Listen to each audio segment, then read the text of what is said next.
Good morning, boys and girls. Welcome to another writing lesson. Today, I'm going to finally finish my rough draft, and I'm just going to remind us about my story.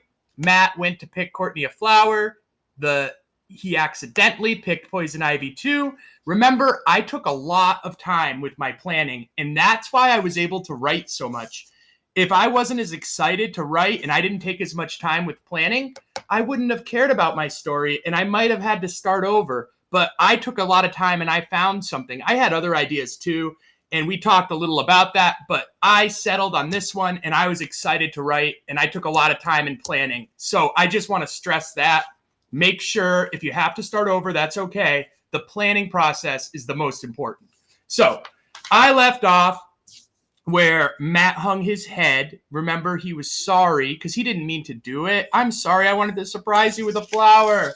And now I'm finally at my solution, Matt said sadly, because he's feeling bad about it. And then Courtney's eyes softened. So her eyes were full of rage before, and then they softened because I think she felt bad, and I'm at my solution. And I'm going to show you how you can make your character learn a lesson. That is a great way to solve your story. So your solution doesn't always have to be perfect. It doesn't always have to be, oh, the poison ivy disappeared. Sometimes it's better if the problem's still there, but then the character learns a lesson and they're better because they went through that problem. That's realistic. That happens all the time. So I am almost done. Today, I'll finally finish. We had Courtney's mom step in. That was very nice of you, Matt. I'll put the flower in a vase. So to wrap up my story, let's make sure we know that Courtney is not mad at Matt anymore, because that turned out to be a big part of my problem. Courtney and Matt were fighting back and forth, and now Courtney is not as mad, and now my problem is solved. So instead of saying Courtney was not mad, how could we show that? Well, what do you do if you're not mad anymore? Courtney smiled.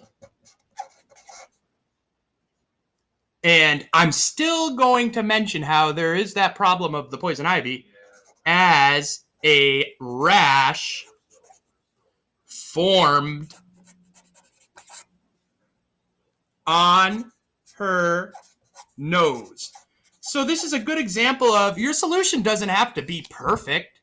Courtney still has a rash on her nose. Remember, she sniffed the flower with the poison ivy. So of course she's going to have a rash on her nose. My solution doesn't need to be perfect, and sometimes that makes for the best writing. And the last thing I'm going to do is have Courtney's mother, say something. So her mother spoke again. And remember, we have to say who's talking, and that's really why I said that. Because if I just did my quote and didn't say who's talking, we might have thought it was Courtney or we might have thought it was Matt. But I have to say who's talking. So I'm going to say her mother spoke again, and here's how I'm going to end it. Her mother spoke again. Next time,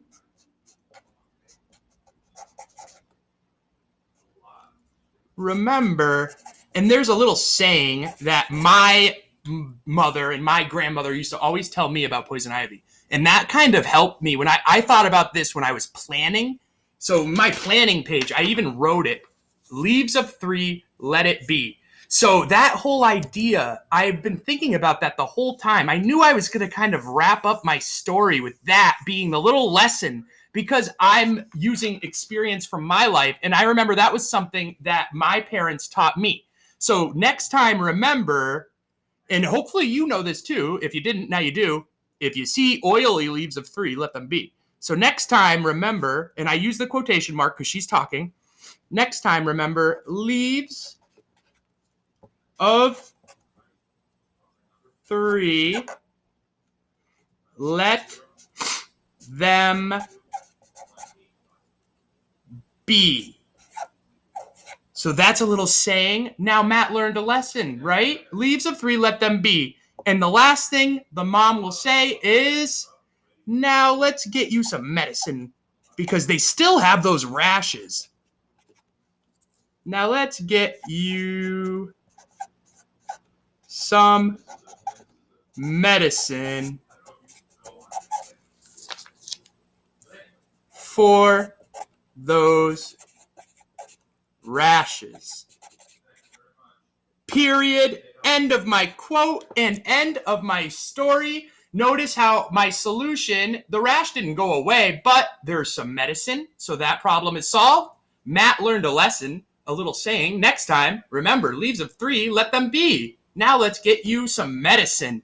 Am I done? You better believe I am not done, because next we have to do some editing and revising. I have a lot of writing here. I almost think I have too much. I'll show you in my next video how we can cut down some writing, change a couple things. There's some words I might want to change.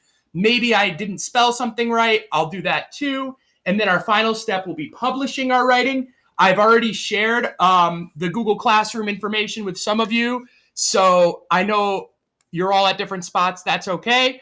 So I may be reaching out soon, and you'll be typing out your story just like we did with our nonfiction, and then you'll be able to type it out and publish it. That will be next week. So that's our final step, and then we'll be done with our realistic fiction. I have quite a lot of writing here, but I'm not done. I can still make it better. So get excited about what you're writing about. Keep on posting. I love reading them, and have a great day.